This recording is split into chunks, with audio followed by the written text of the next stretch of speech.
zones with no preseason, just virtual.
Hello, class. How y'all doing? Doing decently enough. All right. Y'all did my assignments? Yes, sir. I tried to, hold on. What happened? I hear somebody in the back. What's that? Yes, sir. I'm sorry. Yes, sir. Tried to get something done. Tried to get something done. Oh no, I tried getting the assignment done as best as I could, really, because I ended up forgetting about the part to reverse the nickname. Oh yeah, that was bonus though. Wait, Oh, the alternating whatever. Oh, what you talking about reverse? to have it output backwards for the nickname, right? The nickname was supposed to be alternating every two characters. That's Yeah. I got the function for it. What function? Yeah, I think that was bonus though, right? No, the nickname had to be backwards and. Oh, okay. I see. Yeah, I'm not. The bonus was the alternating. Okay, yeah. And see, with the nickname, all you had to do was actually just go from the high to the low, in reverse and putting it in another string and then print it out. That's all, right. Each character. Yeah. So I just wanted to make you mentally see if you could analyze that and do that. Yeah. Mr. Sylvester? Yes, well, Mr. Jarrow. It's not a question about this class, but it's related to computer science. What you got? I went to register for the next computer science class, discrete structures. Uh-huh. And it's saying it's not allowing me because it's saying that I have to take math 1223 or plane trigonometry. Uh-huh. But I'm taking this semester, I'm taking 1235, which is pre-calculus, which is college algebra and plane trigonometry. Both together, right? Okay. What you need to do is email Miss Dore and let her know that you're taking that class and you're trying to register for that. You're taking the pre-cal. The pre-cal class. You're in my 194 class. And you're trying to register for the discrete class, but it's not letting you. And what she'll do, she'll set it up to where either she'll add you to the class or she'll open it up to where you can go ahead and then add it. Okay. So sometimes email her. Yeah, because sometimes because she do the overrides for the classes, and what happens is sometimes they don't have the system set up to where. If you take just that class, you can you're eligible to take the next class. It's set up to where if you take just the trig the trig by itself, okay, then you can schedule the other class. So they don't have all of the scenarios set up for the system. That's all that is. Yeah, just email her, explain your situation, and tell her you're trying to take that next class, and she'll either email you, tell you to go ahead on. She's remove the flag, or either she's added you to the class. Yeah. Okay, thank you. All right. Anybody else? Let me open this. Screen. All right.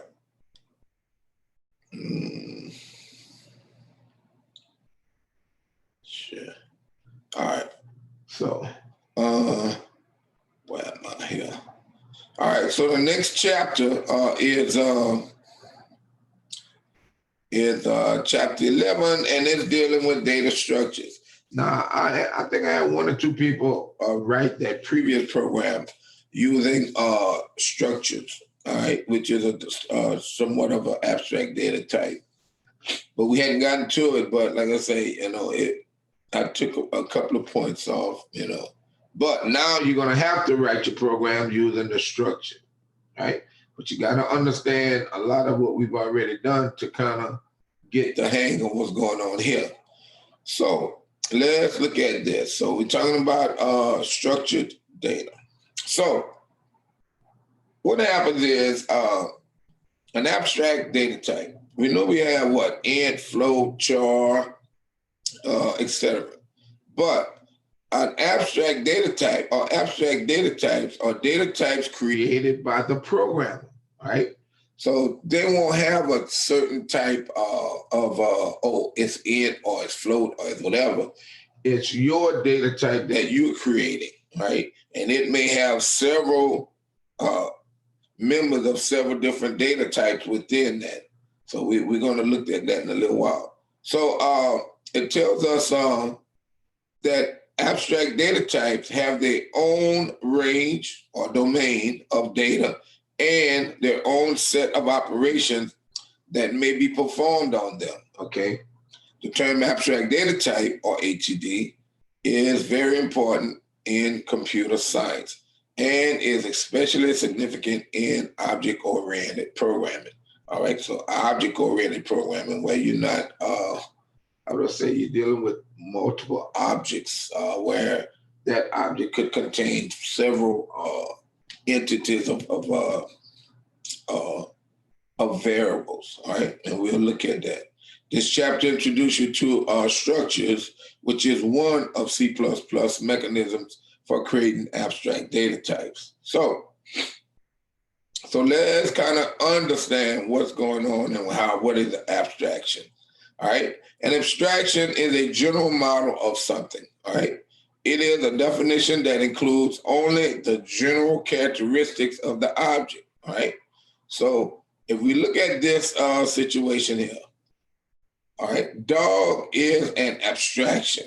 All right, it defines a general type of an animal. Why is that? Because what? There's many different types of dogs, right? You got German Shepherd, you got what? Chihuahua, whatever, Doberman. So you got different types of dogs, but dog would be the abstraction, all right? So you just said, oh, well, the dog. You just mentioned a dog, but you never gave what? Specifics of what type dog it is, all right? So it just defined the general type of animal. All right, so the term captures the essence of all dogs, all right, of what all dogs are without specifying the detailed characteristics of any particular type of dog, all right? A real live dog, though, is not an abstraction because what? You actually see it, you know what it is, all right? So we know that there are several data types, all right? And these are the primitive data types. So C++ have several primitive data types, all right? All data types that are defined as a basic port of the language. So we see these are some of them: bool, okay, char, unsigned char, short, int, long int. So we have all these double float, long double. So we have these that are within C++. But you as a programmer, you can create your own data types. And we're going to see that in a while. All right. So, and we know that what? Each one of these data types have what? A different, a range of what those numbers can be. You know, a short, the value of a short can be only from negative 32,768 to a positive 32,767. Right? And, you know, you got the int, long int, and double, etc. All right. So data types are defined. Data type also define what values a variable may hold. All right. For example, integer variables may not be used to hold what? Fractional data with decimal places. All right. All data types in that table allows for the following mathematical and relational operators to be used with them, all right? And these are what? Addition, subtraction, multiplication, division, and you have greater than, less than, greater than, equal to, less than, equal to, equal, and not equal, all right?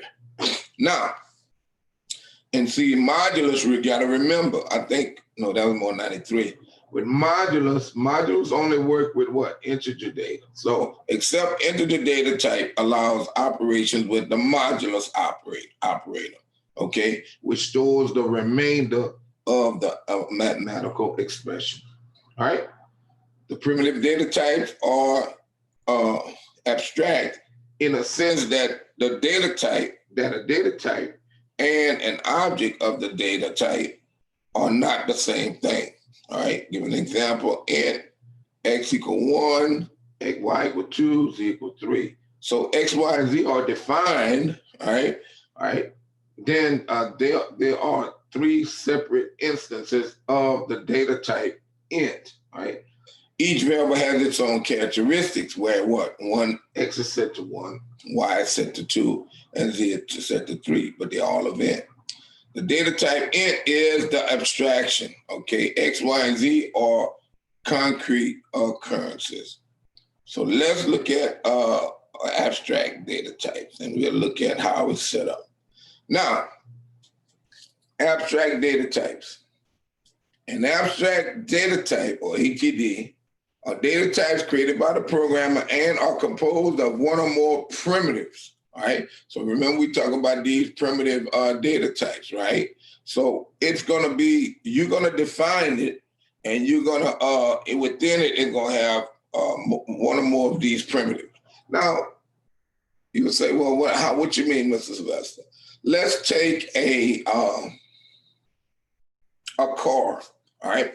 So car would be what? Abstract. You don't know what type of car I'm talking about, but generally car, there's many types of cars, right? So if you were to, as a user, to create an abstract data type in reference to cars, what would some of the things about the car, independent things about a car, say you're trying to shop for a car, what would be some of the things you want in a car that you can actually put in, define with a variable? What could be some of the things? Probably wheels. What that? Probably like wheels. The wheel, like say the wheel size, okay. What else? And that could be of what data type? You know, you could have a 22-inch rim, you could have a 36-inch rim, you could have, right? So that could be of int, right? So what else we could want to know about a car that we want to buy? A motor? The size motor. So the motor, the engine size, like a 2.5, 5.8, 4 point whatever. So that can be what? A float, right? What else we might want? Like say, depending, we might want to know the size. Some of them are 420. Some of them use the actual horsepower size, like 420 and 350. That was the older way of doing it. Now they use the shorter number. So we'd have to decide which way we want to do it. But like we use the like 2.4 or whatever, and a 5.8 or whatever, then we'll use float. What else we may want to know about a car that we want to buy? The gas mileage? Gas mileage. So now that could be a what data type? Float, right? Yeah. Right, because it might be what? And it just depends. It could be integer, because normally they'll give you what? 12 miles per gallon, right? Oh, so that's a big car. Or it could be 22, 28 miles per gallon or whatever, right? So that could be int. What else? Color. Color? Nah, that could be a what data type? String. String. Okay, what other characteristics or whatever? What else we might want to know? What about the cost? Right? So that would be a float, correct? Yes, sir. Right. What about two-door, or let's say, I want to say SUV or whatever, right? So the body style, right? So that might be another. So what we've just done is, if we were writing a program, as a programmer, we would set it up where we have car as a data type, or car as the user-defined data type, or the abstract data type. And then within cars, we would have the engine size, the wheel size, the color, the could be the cost, and all those different things within what? A variable car, a data type called what? Car. Everybody got me, right? So we just created an abstract data type that consists of all those different characteristics. Everybody kind of see where we going with this? Yes. Right. All right. So now, the programmer decides what values are acceptable for the data types, all right? As well as what operation may be performed on the data types. In many cases, the programmer designs his or her own specialized operation, okay? So for example, suppose a programmer creates a simulated, suppose a program is created to simulate a 12-hour clock. So that clock, you got seconds, minutes, and hours, right?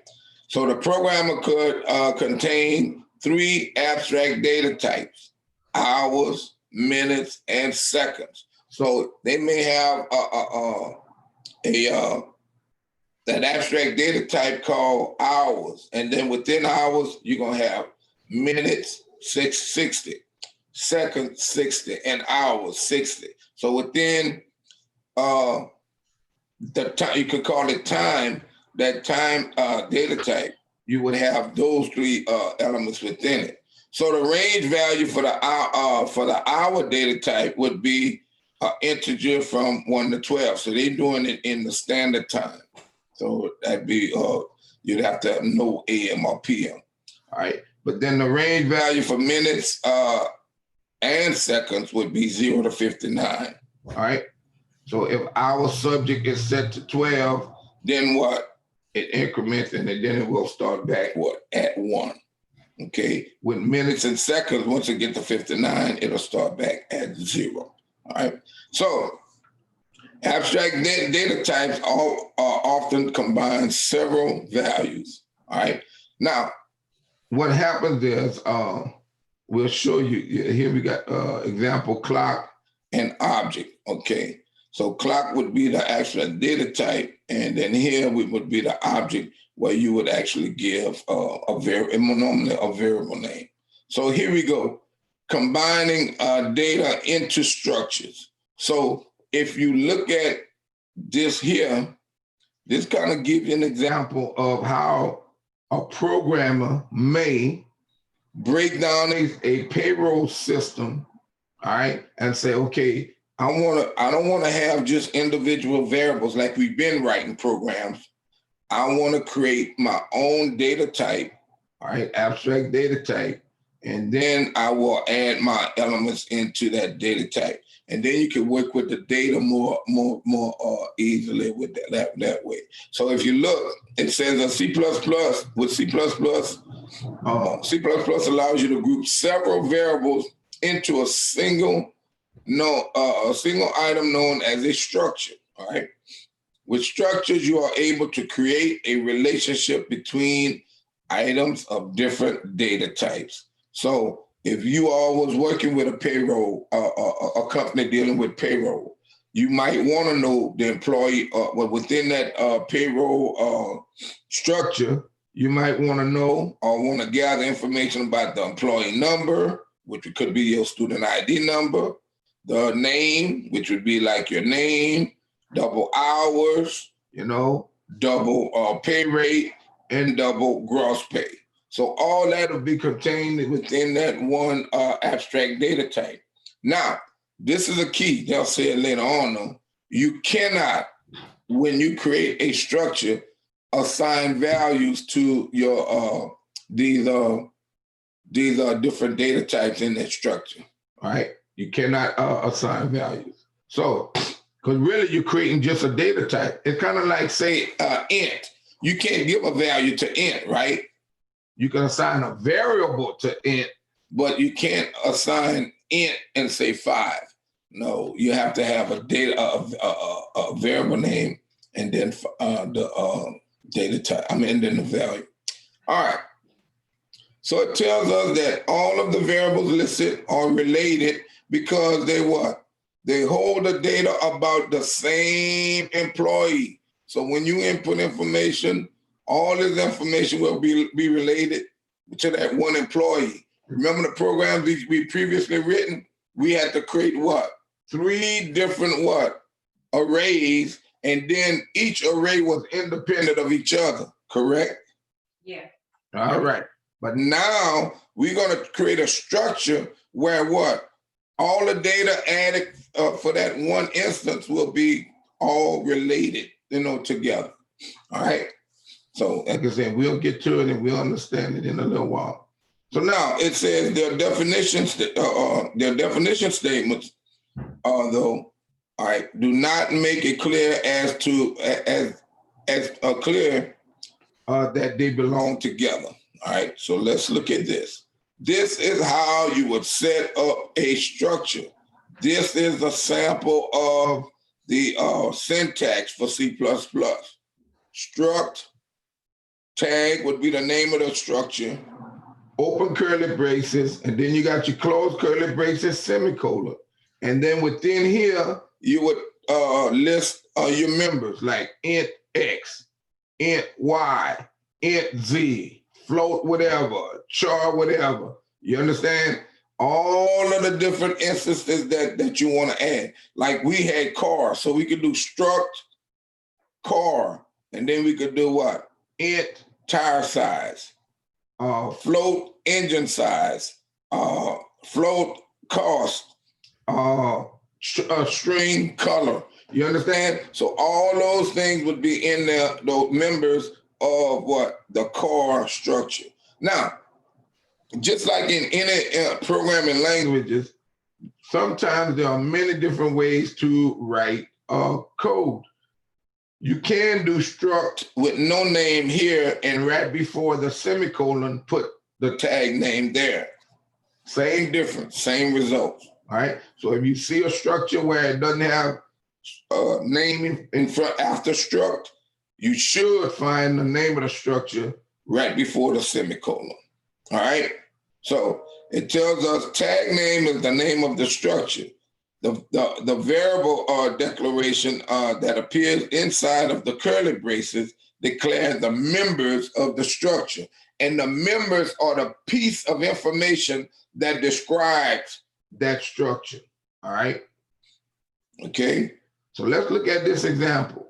So what they did here, they created a constant variable called size, all right? But then they created a structure named what? Payroll. Capital P, capital R. Remember, that's case sensitive. C++ recognizes that. So capital P, capital R. Then what? Open curly brace, close curly brace, semicolon. But within those curly braces, I have what? A member called employee number. And notice, no kind of initialization. Char name, a size, no kind of initialization, because what? You cannot initialize it. All right, we'll see why in a while. Double pay rate and double gross pay. All right, so I have a structure that has employee number, name, hours, pay rate, and gross pay as members that can be used and are collectively associated with one another. All right, so now it says that this example declares a structure named payroll. All right. The structure has 5 members. 1, 2, 3, 4, 5. Each one of these that are placed in here are called members, all right? So the structure name begins with an uppercase letter, all right? And members of double could be declared using one statement. Because what? We have multiple double members. We could have just said double hours, comma, pay rate, comma, gross pay. Same difference, different programming style. All right. So however we do it, like I say, it'll be correct. All right. Now, and it showed you down here, we could have did double hours, comma, pay rate, comma, gross pay, semicolon. Now, any questions so far? No. All right. All right, now it's important to know that a structured declaration does not define the variable. All you're doing is creating the what? The data type, okay? And I'll show you why. It's right here. I'll show you in a minute. Now, so it does not define the variable. It just simply tells the compiler what payroll structure is made of, right? The makeup of payroll. Right, because what? In payroll, we could have added what? More what? Members, right? But we only have what? 5 members, right? Because we could have added something like, okay, whether, like say int, or not int, we could have said char, and we could have put, say, location. And like say location could have been int, or it could have been char, whatever we choose it to be. Because if we make it int, we could have said, okay, we have 3 locations, and we could have 1, 2, and 3 as the values that it can use. So we could have did int location, semicolon, where now we have location added to our payroll structure, or our payroll payroll what I want to say, data type, abstract data type created. Okay, but we only have 5. So now it says, once you created your structure, you can define variables of this type with a simple definition statement, all right? Just as you would in any other data type. So what this showing? Payroll, we've just created a what? A data type, okay? What's the data type? Payroll. All right. What payroll consists of? Employee number, name, hours, pay rate, gross pay. So now, looking down here, I could say payroll, which is a data type, department head. So all of a sudden, I created a variable called department head that has a data type of what? What's the data type of department head? Payroll? Payroll. And payroll is, and what is the payroll data type? What can be put in data type? What can be put in? Employee number, name, hours, pay rate, and gross pay. So everybody see that? Yeah. You've just created an abstract data type called payroll, but then you created a variable to take on those properties of what? Payroll. Everybody got that? And you can do that with any, you can define any type data type you want with that structure. Like I said, you create a structure to say, okay, if you're doing something with say your song collection, all right? You might have, okay, songs, all right, you struck songs, and then you might have char song titles, and then a size, song length, song artist, song genre, song date created. So all those things will be a part of song, and then you could do song and then give one, like say song and then say aided. I'm not aided because that's an integer. So you could say song and then you could put favorite. So now favorite would be a variable of song which have all those different data types. All right, I mean elements in it. Okay, so you could do it any kind of way you want. So don't get closed-minded to where, oh well, payroll, whatever. No, it could be of any. It could be of books. It could be of if you're in the housing market. It could be dealing with houses and the elements of houses, whatever. All right. So the data type of department head is payroll structure. All right. So payroll is the data type. All right. The structure tag, which is payroll, is listed before the variable name, just as the word int or double would be listed to define the variable of those data types. All right. So now, remember that structured variables are actually made up of other variables known as members. All right. So they are variables, but they are members of that structure. Because department head is a payroll structure, all right, because department head is really, the data type is payroll, all right, the payroll structure, which contains members, the members' employee number, name, hours, pay rate, and gross pay, having their respective data types, all right? So now, look at this. What happened here? Looking at above this first blue line, payroll was created. Remember they created payroll as a structure, correct? Right. Now, if you look at this, they did payroll department head. What did they just do? They created a data type, a variable called what? Department head. That has that has a data type of Payroll. which has what in payroll? All the members. All of the members, right? Now, remember how we can declare a variable or multiple variables on one line. I can do int comma x. Well, not int comma. I can do int x comma y comma z semicolon. Right? Can I do that? Yes. All right. So now look at this: payroll department head, comma foreman, comma associate. So what have they just done here? Created three what? Different variables for the same. Three different variables of what data type? Payroll. And each variable has what in them? All the members. Those 5 members. So you have what? Department head that has employee number, name, hours, pay rate, gross pay. You have foreman, which is a variable that has employee number, name, hours, pay rate, gross pay. You have associate, which is a variable of payroll that has members of employee number, name, hours, pay rate, and gross pay. So although the structured variables are separate, each contains members of the same name. Everybody understand that? Not really, but. Okay. What's happening is int is a data type, right? Yeah. If I told you to write one declaration statement that will declare 3 variables, give me an example.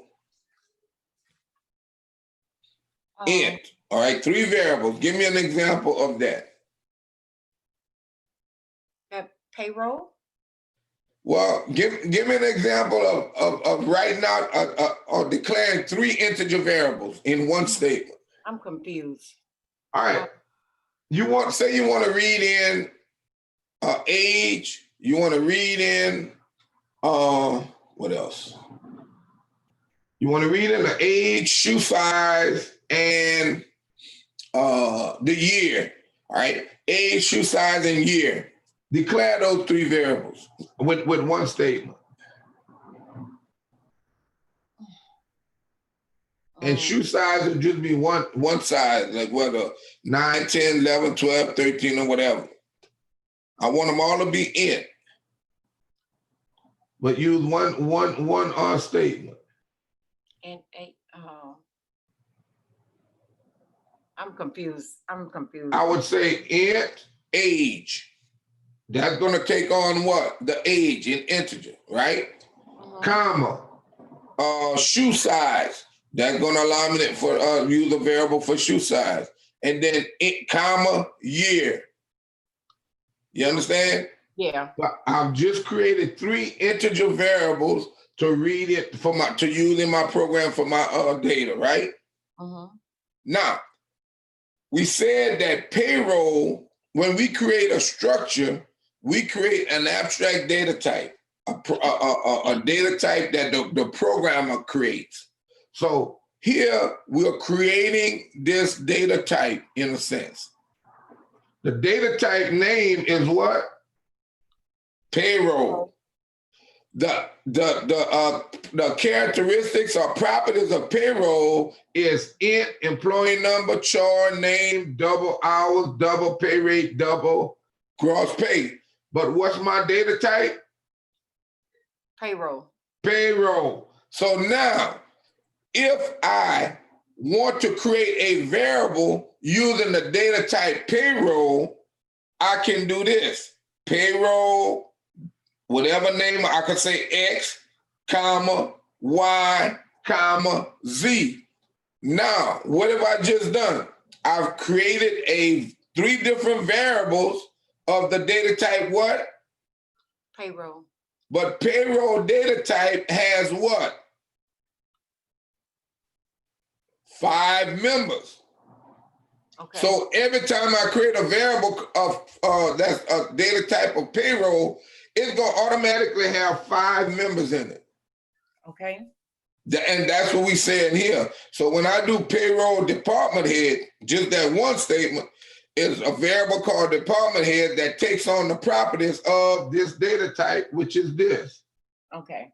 Now, when I do it this way, payroll department head, comma, foreman, comma, associate, I've created 3 variables, each having what? The properties of this data type. So each one of them gonna have what? Name, well, employee number, name, hours, pay rate, and gross pay. Because what? So why create that one when you could just use the first one, which would be? Because, okay, let me ask you this. If I was writing code, right? And then let's take this. If I was writing code and then I'm dealing with a company here, right? Dealing with payroll. If I was writing code, I can't, depending on the size of the company now, right? See, a lot of times we think small-minded, right? We might think of what? 100 employees, 50 employees, 10 employees. But depending on where you go to work or where you work, you might be working with thousands of employees or maybe hundreds of thousands of employees. So what may happen? You may divide your employees up by what? Department heads, foremen, and associates. You understand? Yeah. So now when you're writing code and you're referencing data, you don't have to reference all the whole hundreds of thousands of records. If it's just department head, it might reduce it to maybe what? Maybe 1,000. You got what I'm saying? Yeah. And now you're working with just that group of data, all right? So stuff like that, you know, so it kind of breaks it down to where, you know, hey, if I'm working with department heads, this is my data, whatever, I'm doing whatever with that, all right? But they all have the same what? Elements, because they all come from the same what? Data type, all right? Okay, so although the structure variables are separate, each contain members with the same name, all right? Now, so let's look at this. This somewhat is like the clock thing here. If we wanted to do break down the structure of a clock, remember we had int hours, all right? And remember hours would take on what? 1 to 12.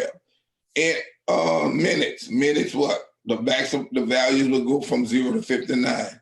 Int seconds, and then seconds would be valid from 0 to 59. All right, but this how they broke it down. These are the different members that would be a part of time. Now, what we can do, we could create variables from time where we could do what?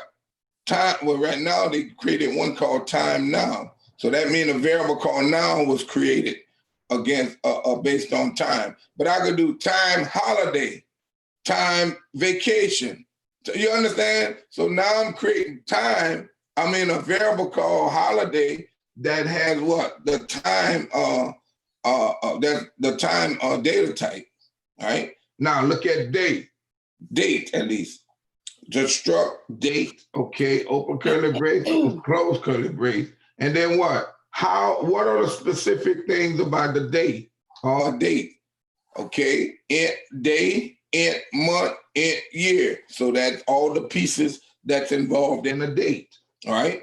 And like I say, the day, you know, it'd be like could be from 1 to 31. All right. Month 1 to 12 as the valid parts of them. But that's you'll be doing that when you do code. And then the year would be anything greater than what? Well, no, it don't matter because you could start later, whatever. But you could validate it to start from a certain point depending on how you write code. You can say nothing less than 2010, you know, and we moving on above that, all right? So it just depends. But look what they did. Date, today. So today done took on what? The data type of date and what? It has what? Day, month, and year as a part of its within its data type. All right? Okay. And saying all that, whatever, but we're gonna look at some code in a little while. But it tells us how can we access the values or the members within those variables, all right? How can we access it? So to access it, we would use the dot operator, all right? So the dot operator allows you to access structure members in a program. So look at this. Department head dot EMP number equals 475. So if we go back up here and look at this, take a look at this one. All right, we created a variable called department head. In order for me to put a value in employee number or in EMP number, I have to say DEPT head equal dot employee num equals and then the value, and that would assign the value to that particular variable. If I wanted to put a name in here, I would say DEPT head dot name. All right, it's equal to, and then double quotes, whatever the name, close double quotes, semicolon. If I want to put the hours, same difference. I have to use the dot operator of that variable and then the element or the member.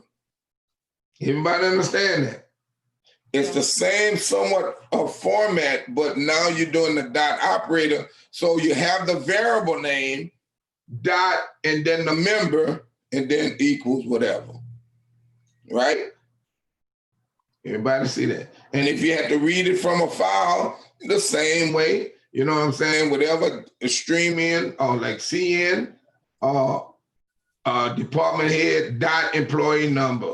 You got what I'm saying? CN, and then the stream into it, employee department head dot employee number, and it'll throw that value into that variable. All right. So you're doing everything else the same. But you're only adding what? That dot operator in front. Because what? If I had created what? Department head, foreman, and associate, I'd have to know what? Which variable I was actually putting that value in, right? Because this one going in the department head. Now, given that we have what? Foreman and associate also, I could do the same thing. I'd say foreman.emp number equal 475. But that would put it in the what? The foreman variable, right? Everybody got that? Yeah. Okay. All right. So now it says, and this statement assigns the number 475 to the EMP member of department head or DEP head. The dot operator connects the name and the member variable with the name of the structure variable it belongs to, right? Because remember, the structure variable is the data type, right? So the following statement assign values to the employee number member of department head, the department head, foreman, and associate structure variables. So look, department head dot employee number equals 745. All right, I wrote that. Well, it doesn't matter. Foreman dot employee number equals 897. Associate dot employee number equals 729. So what happens? Each one of these, this would be 729, this would be 897, and this would be 745. All right. So each one would have a value assigned into their employee number. Because what? It's controlled by what? The variable dot and then the element or member in that data type. All right. Everybody see that? Yes, sir. Yeah.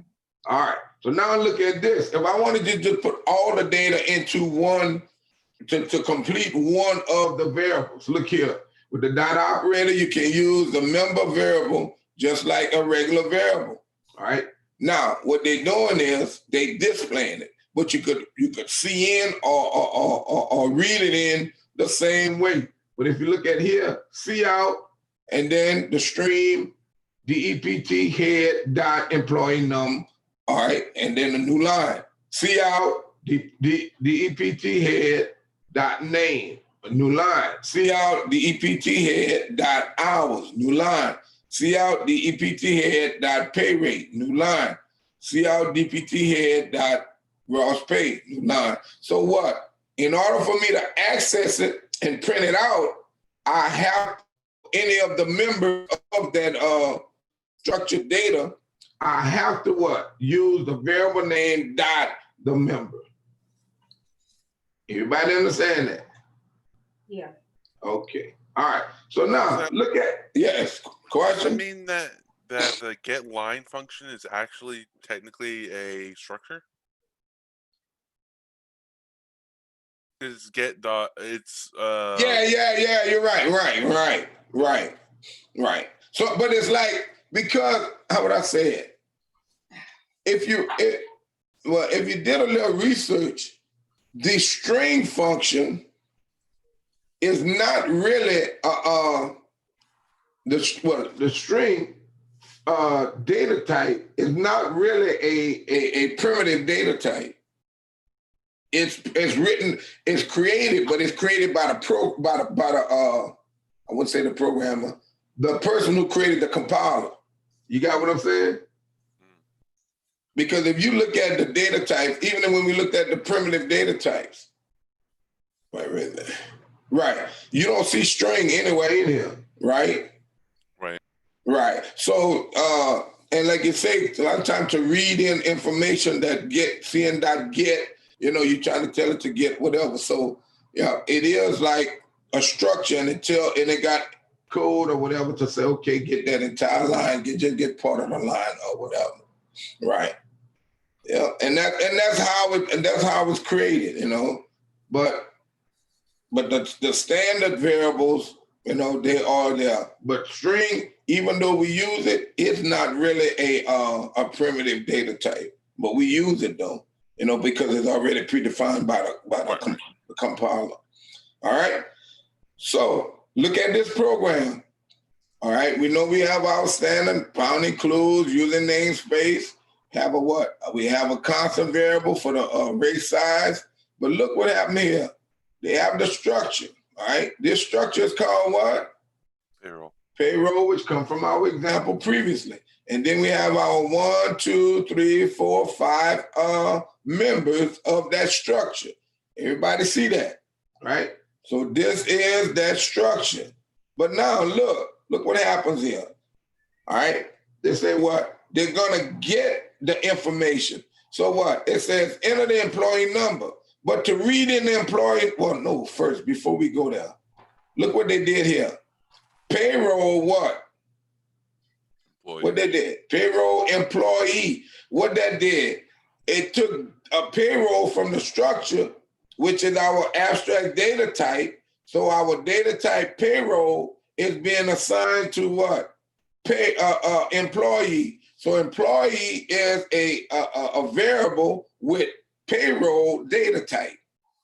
And when you say it's a payroll data type, that means it has a EMP number, a name, hours, pay rate, and gross pay. Everybody got that? Yeah. All right. So now look how they access the data. Let me scroll it, make it a little bit bigger. All right. Look how they access the data.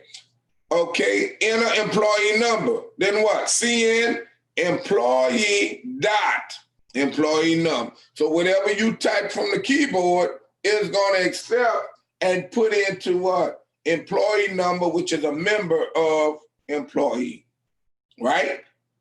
Then it says input, enter employee's name. So we go up here and what? Look what happens. Now, some of you may have encountered this before or not. They went from reading in a number into reading in a string, all right? So, what happens is when you read in that number, the compiler will accept the number, but leave the null terminator or the return symbol in the keyboard buffer. All right. So what you have to do is clear out that buffer. And normally that's done with what? cn.ignore. all right? And most time when you're going from reading in numeric data to character data, you will have to do that, all right? So you have to know exactly where to put it. So what they did, they cleared the buffer, all right, which took out that inner character, and then now they reading in cn.getLine employee dot name, right? So see, now it's going to read in the name of that size up, so it's going to read that whole line up until what? Our array size, all right?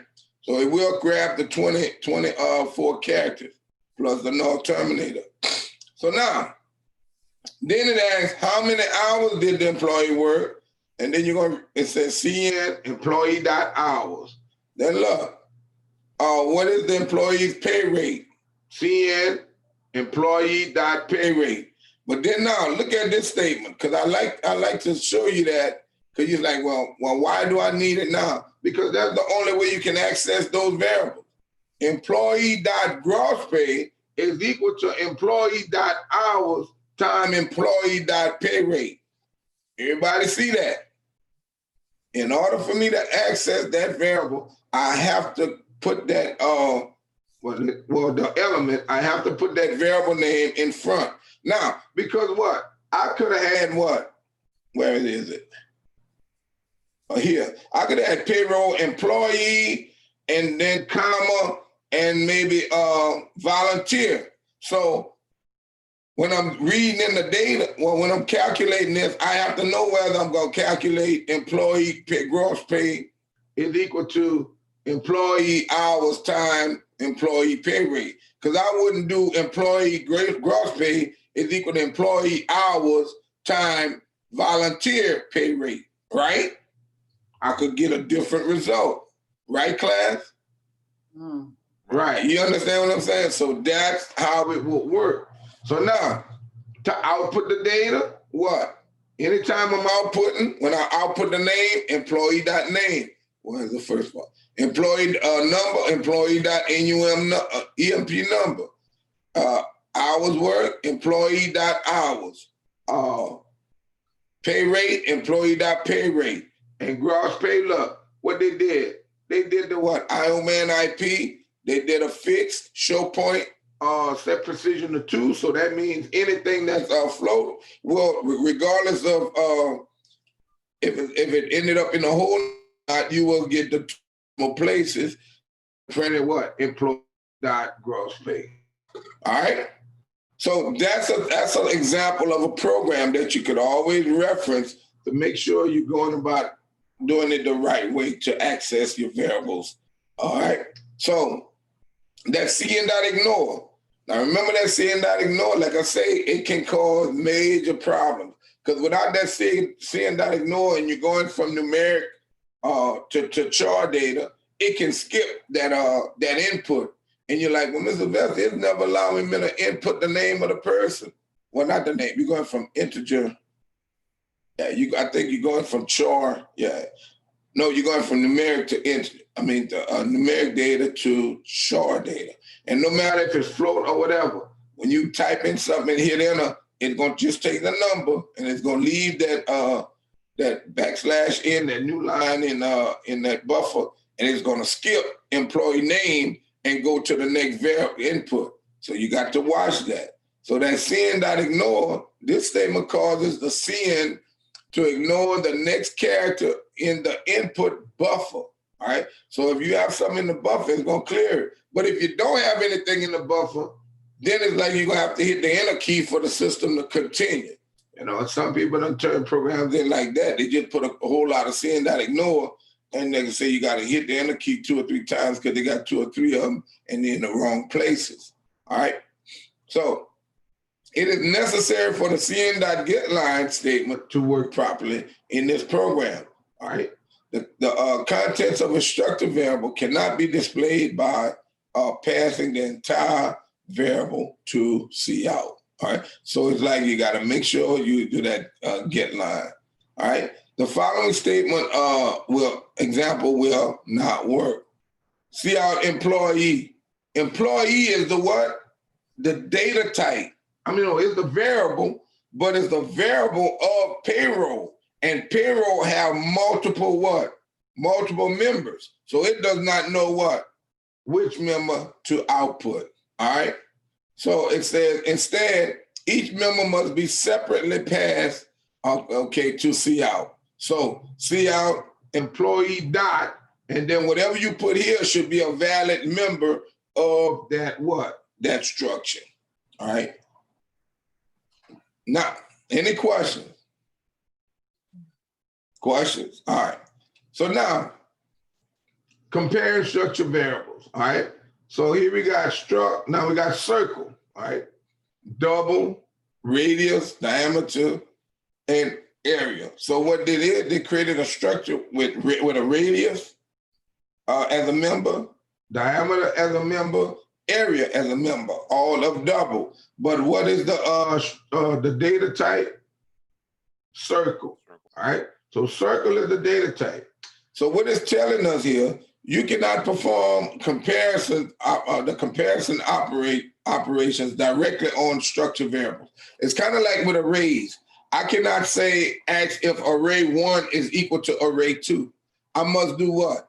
If array 1 sub 0 is equal to array 2 sub 0, then if array 2 sub 1 is equal to, array 1 sub 1 is equal to array 2 sub 1, and check each individual variable or value in the array. And then if they're all equal, then the array is equal. And just like you can't do that with arrays, you can't do that with structures. You have to do each individual member.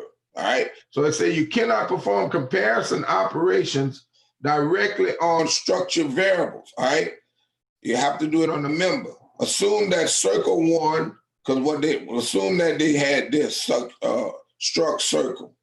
And then they did something like circle 1, circle, capital C, circle, and then circle 1, comma, circle 2. You cannot, even though they both would be the same in the sense of the structure, you cannot compare them in this fashion. If I say if circle 1 equals circle 2, it doesn't know what to do. It'd have to go back and try to figure out if radius, circle 1 dot radius equals circle 2 dot radius. If diameter 1 dot radius is equal to diameter circle 2 dot diameter. If circle 1 dot area is equal to circle 2 dot area. And once it compares the values that was assigned to the members, then it can say, oh, it's equal or it's not equal. All right. So it tells us in order to compare two structures, you must compare the individual members. If circle 1 dot radius is equal to circle 2 dot radius, and circle 1 dot diameter is equal to circle 2 dot diameter, and if circle 1 dot area is equal to circle 2 dot area. So you have to do each individual member. All right. So, keep in mind. Now, strings as members, okay? When a character array is a structure member, you can use the same string manipulation techniques as you would with any other char string. Now, what's happening, class, if you look at it, if you've learned all what we've learned prior to this, all you're doing is what? Adding on top of it the dot operator so that you can manipulate what you need to do. But if you didn't kind of understand like arrays and understand different other things, it'll gonna be kind of tough to kind of move forward, in doing these structures. Because now the structures, you gotta have the dot, operator used to access the data. All right. But all it's saying is everything we've done previously, you can do the same, with all of the functions or whatever. Look, string copy from the previous semester. If I need to copy something into a member of a variable, all I need to do is what? The variable name dot, the element, and then this, and then what? I use the string copy, right? So in actuality, if we were just doing it the old way, we would say string copy description and put this. But description, looking at this, would be a member of some variable, a variable called product that is associated with some structure, right? But like I say, we don't know what structure that is because it's just showing us an example, all right? Even this one, CN.getLine product, all right, dot part number. And then we're gonna input 14, we're gonna accept 14 characters along with the null terminator. So what happens is, in this one, we know that product is the variable, part number is a member of that variable, and this variable has a structure it's associated with, a user-defined variable, all right? So that's all it says. So assume that the product.part num is a 15-element character array. The following statement reads into it a line of input up until what? Your enter key, all right? So now here's another program, all right, dealing with characters, all right? So here we got this program uses a structure to hold someone's first, middle, and last name. So what did they do? They created a constant variable length of 15, but then what? Full name of 45. So what does this mean, class? This means that I could have given you, or I could give you the same program that's in from chapter 10 in this chapter, which I'm not doing, in this chapter, and telling you that the name, all right, I want you to create a name structure that's going to receive the first name, that's going to receive the nickname, and that's going to have the first name, nickname, and last name built in within it, all right? But now the only difference is I would have to modify my code because if you look here, each one of them are what? Individual elements, all right? So that would be a difference in the two. But if I told you that you had to have a full name and actually converted it and put it into this particular member, then that would force you to have that name structure. And anytime you reference first, name dot first, middle dot, or you can say nickname dot first, name dot first, name dot nickname, name dot last, and name dot full. Where full would be where you're going to copy string cat and string copy all your data into it. So you understand how programs can be written, or given in different ways, so that you can accomplish something.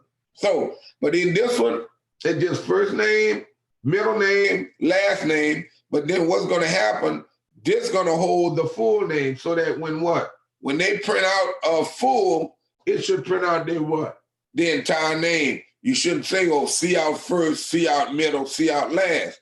If I do C out full, by the time I'm finished, it should string copy everything into, or string cat, string copy everything into full name, full, and you can just print out full and you'll get all the full name. So that's the structure. All right, so what they did, they created a variable called what? Person name, right? From the structure what? Name, right? So that was my fault, name dot whatever. Person name is a variable. So this wouldn't be name dot whatever, it'd be person name dot whatever. So because name is the structure, person name is the variable. So now let's look and see what they did, right? So what they did was, input the first name, all right? So let's say CN person name dot first. So that's input it into the first name. Enter the middle name, CN person name dot middle, all right? Enter the last name, CN person name dot last. But look what they did here. Now they didn't check to see if they had enough space or whatever, so that's irrelevant here. But what they did was they did a string copy, person name full, person name first. So they copied the first name into full. Then here, they did a string cat of a blank. So now they put the first name, now they added a blank. But then now they said string cat into full, into person dot name dot full, person name dot middle. So now I'm taking the middle name and putting it to person name dot full. So I got first name space, middle name. Then I'm throwing in what? A blank space, all right, into person name dot full. And then I'm throwing in the person name dot last name in the person name dot full. So I'm gonna have first name space, middle name space, last name. So right here, when it output, it just output your full name is, and it just did full name. It didn't do first name, smooth spaces, middle name, spaces, last name. It did it in this code here. So I could just print out full. All right. So everybody understand what happens in this program? Any questions? No. All right. And you see that what? That dot operator, that's very, very, very, very important. Now, all right. Now a structure variable may be initialized, when it is defined, all right, in a fashion similar to the initialization of an array, all right? So, say maybe, oh yeah, the variable, but not the structure itself. Yeah, because I was crossing myself up. All right, so what it is, when you define the structure, you cannot say name, city name equal, state equal, population equal, distance, you can't. When you creating a structure, you can't initialize it to anything. And this is not initialized, and this is just setting the size of the array, right? So now, what happens is the structure is created, but now look at this. City info location. This is where I'm creating a variable, right? I'm creating a variable location, and city info is what? Structure. Is my data type. And look what they're doing. City info location equals, and then in the curly braces, if it's a string, it goes in double quotes, comma. If it's a string, it goes in double quotes, comma. If it's just a number, print that number, comma. If it's a number, whether it's double or whatever, you put that number and then you close it. 1, 2, 3, 4. 1, 2, 3, 4. So now, when I created this variable, it initialized it to, well, it created it with those members, right? And now those members have values assigned to them on the creation of that variable. Everybody see that? Yeah. But you cannot give them values here. All right, you cannot do it inside the structure. All right. So now, you do not have to provide initializers for all of the members, but I think it works just like with arrays. When I stop at this point, I can't skip this one and go to this one. I can't leave comma, space, comma, space, and then 28. Can't do that. I have to put 0 or something, but I can't just leave it blank. I get error. So the same way with that, the same way it works here. So you do not have to provide initializers for all of the members of the structure variables. All right, but notice that the state, population, and district members are uninitialized. The following initialize the city name and state, while leaving population and distance uninitialized. Look at this.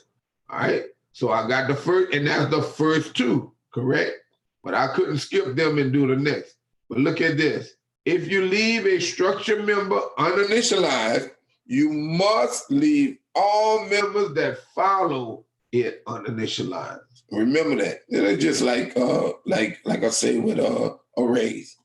The following is an example of an invalid initialization of a structure variable. I initialized this. I initialized the state, the state, but then what? I left blank population, and I'm trying to initialize the distance. Wrong. I will get errors, right? That is wrong, right? Questions. Now, remember what I told you. It's important to note that you cannot initialize a structure member in the declaration of the structure. The following declaration is illegal in all steps inside of here. Charles city name 30 equals Asheville. Can't do that. You got to leave this part off.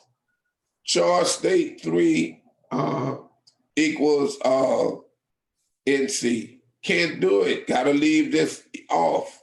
Long population equals 50,000. Can't do that. Got to end it at population. And distance equals 28. Can't do it. You got to end it at distance and assign or the value or initialize the value when you create the variable. All right? So you can't do that. Remember that a structure variable, well, a structure declaration does not actually create the member variable. Because what? Just because I create this structure, the variable has not been created yet. The variable is created when I use the name of the structure, right? And then a variable name, okay? That's when the variable is being created, right? The variable is not being created when I do this, when I create, well, that's illegal, but when I create that. So it only declares what the structure looks like, right? A member variable is created in memory when a structure variable is defined.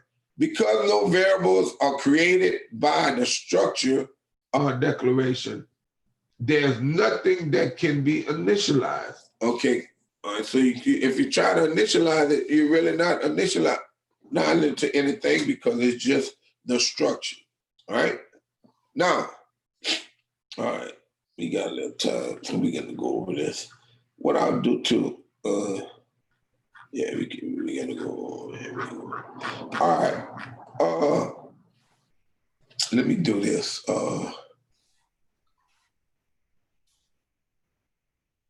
Let's look at this.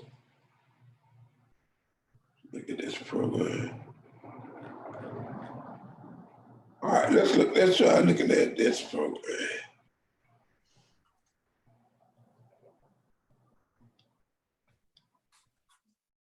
All right, okay. Look at what's happening here. This says using a struct or a structure and creating 3 structured variables, right? So employee ID, hours worked, pay rate, and total pay, are they structures? Are they members? Or what? Are they variables? They're members. Right, they're gonna be members. So this says using a structure and creating 3 structured variables. Write a program that will calculate the total pay for 30 employees, 10 for each structured variables. Now, so you're gonna have this structure and then you're gonna create, and the structure name is gonna be payroll, right? These gonna be our variable names, right? And whatever your initial is, that's what you're gonna put after those members. Everybody got that? So then what you're gonna do, once you create the structure, you're gonna create a variable from that structure called administrative, office, and field. But we gotta go over that. We probably gonna go over the next class period. But these variables will be created with an array size of 10. But we need to look at that because it get a little more confusing. But I just wanted to kind of show you how the program is going to be looking. Now, the thing is, excluding the main function, your program should have, let's say 4. Yeah, 4 additional functions that will get the hours work, pay rate, all right, get the hours work, all right, and pay rate, because that's the 2, all right, because you're gonna get this and get this. You're gonna have the ID. You're gonna get the ID, this, and the pay rate. Yeah. All right. And I just missed that. I'm gonna have to add the name. Calculate the total pay. All right, that's the second function. Sort the data. All right, that's the third one. And display your output. Now, class, I want you to take the first 10, which is of the administrative structure, and sort. Then the next 3 for office and sort them. And then the next 3 for the field and sort them. So what you're gonna have, you're gonna have a data file, all right, an input file of 30 records. It's gonna read the first 10 into administrative, all right, using that structure. It's gonna read the next 10 into office. And then it's gonna read the next 10 into the field variable, all right? Then once you do that, you're not gonna output the original. All you're gonna do is and what I said to sort the data. I think I told it's up here. But then it says sort the list of employee by the ID. So it says based on the base pay should be, and this is where students get confused. The base pay should be calculated by multiplying the regular hours worked by the pay rate. All right. So what? If I work and it's on a 40-hour scale. If I work 40 hours, then it's what? My base pay times 40. If I work 30 hours, it's my base pay times 30. If I work 44 hours, my base pay is equal to 40 times my wages. So you understand? But then I have to calculate the overtime. Now the overtime, I just put in something to make you think. All right, to calculate the overtime, all right, you add it. It says total pay is calculated by adding 10% of the base pay for every 5 hours over 40 hours. All right, 40 hours of the 40 to base pay. 40 hours over 40 to base pay. See, I'm just reading over stuff.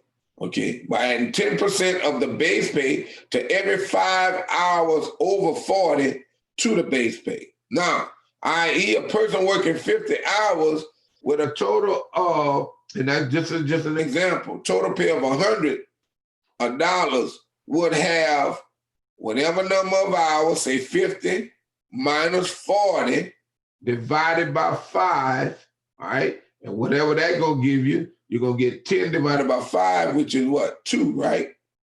And then 2 times the base pay times 1%. And that's added back to the base pay to give you your total.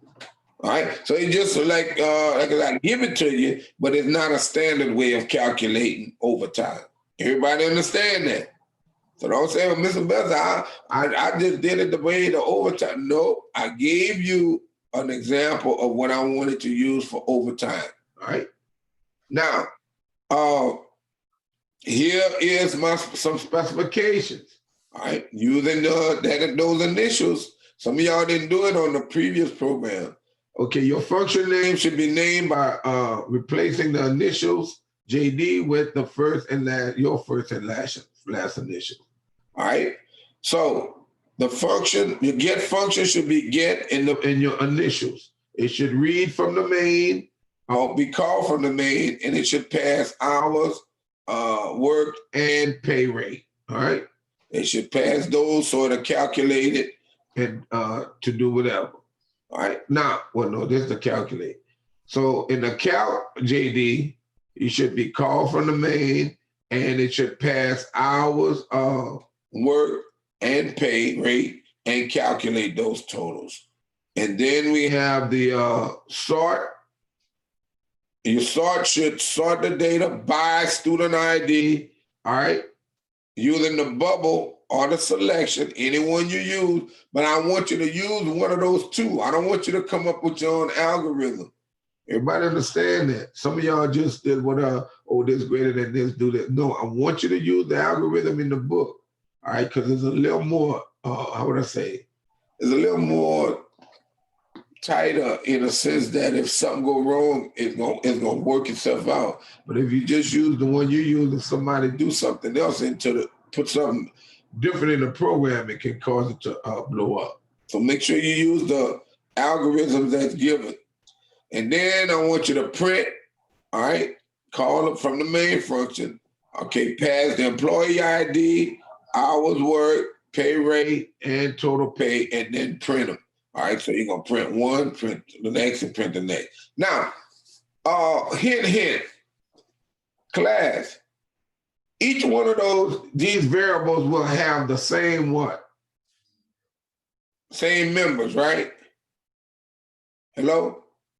Right. Yeah. So how many calls for a get will I need?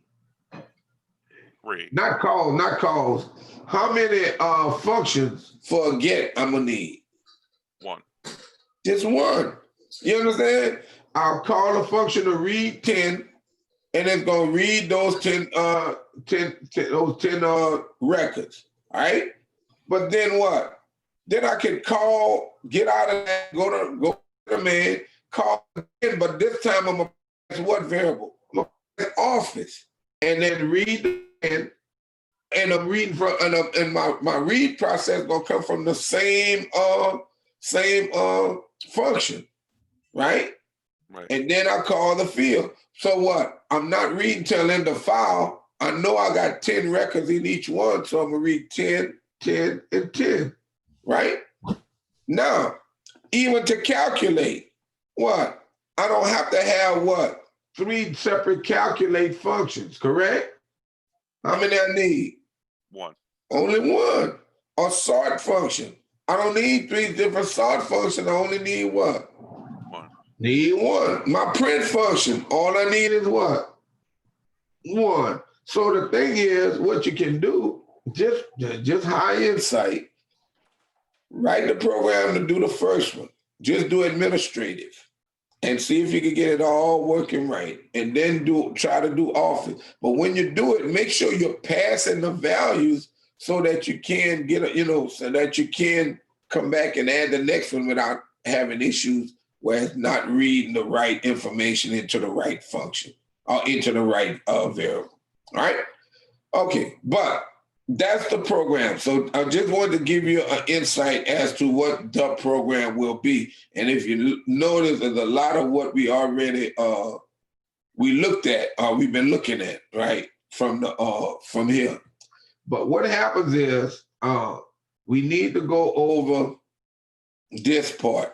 Before I give you your assignment, I need to go over this part. Or you can read over it, but I'm not gonna go over it. But now, because it's 11:30. Look here. But look, you got struct, book info. Now you got chart title. Title has 10 elements, 10 characters in it. Author has 30 characters in it. Publisher has 25 characters. Price has, price is just a price, right? But look at this. We have book info, which is the structure. So book info, and then what? Book list. But it's just not a variable. It's a variable with what? With the initialization. Not initialization. Numbers. Huh? Array size. Of 20. So what? Now I have a book list where I have 20 titles, 20 authors, 20 publishers, and 20 prices. Everybody understand what this little statement just did? It didn't create just one variable, right? It created a variable that has 20 different elements, right? Mm. You see what I'm saying? Now, look at this. In order for me to, when you read in your data, like if this is X, you're gonna have for X is equal 0, X less than 10, X plus plus. What? CN, book list, sub X, dot title. CN, book list, you know what I'm saying? When you're reading it in or, whatever, however you read object. You got what I'm saying? And then let it go through that 10 times and then just done read in what? All my data into what? Book list sub 0, sub 1, sub 2, sub 3, sub 4, sub 5, sub 6, sub 7, sub 8, sub 9. Right? So when we look at book list, whatever, we can look at, see here, see what happens. And like I said, we're going to go over this next class period because I don't want to run into more time and then stop you when you're really interested and get confused. All right, but look at this. For whatever, I'm reading book list of title, a book list of index of dot title, book list of index dot author, book list of index dot whatever. So you reading 10. So when you go through this 10 times, you done read in the data. You got me? When you do it 10 times and calculating, you done calculated all your data, right? To output it. You done done all that, you done done it 10 times. But index sub whatever, sub X, I mean, not say sub, up until from 0 to 10. All right.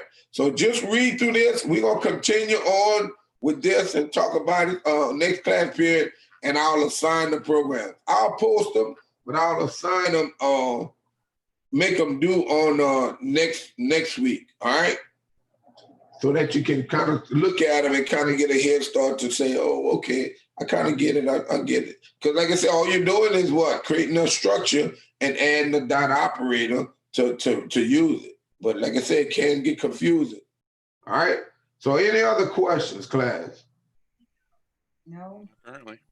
All right. So well, like I said, I'll post them and then I'll make them available not this week, but not the week coming next class, but the class after. Just go ahead on and put your names in the chat.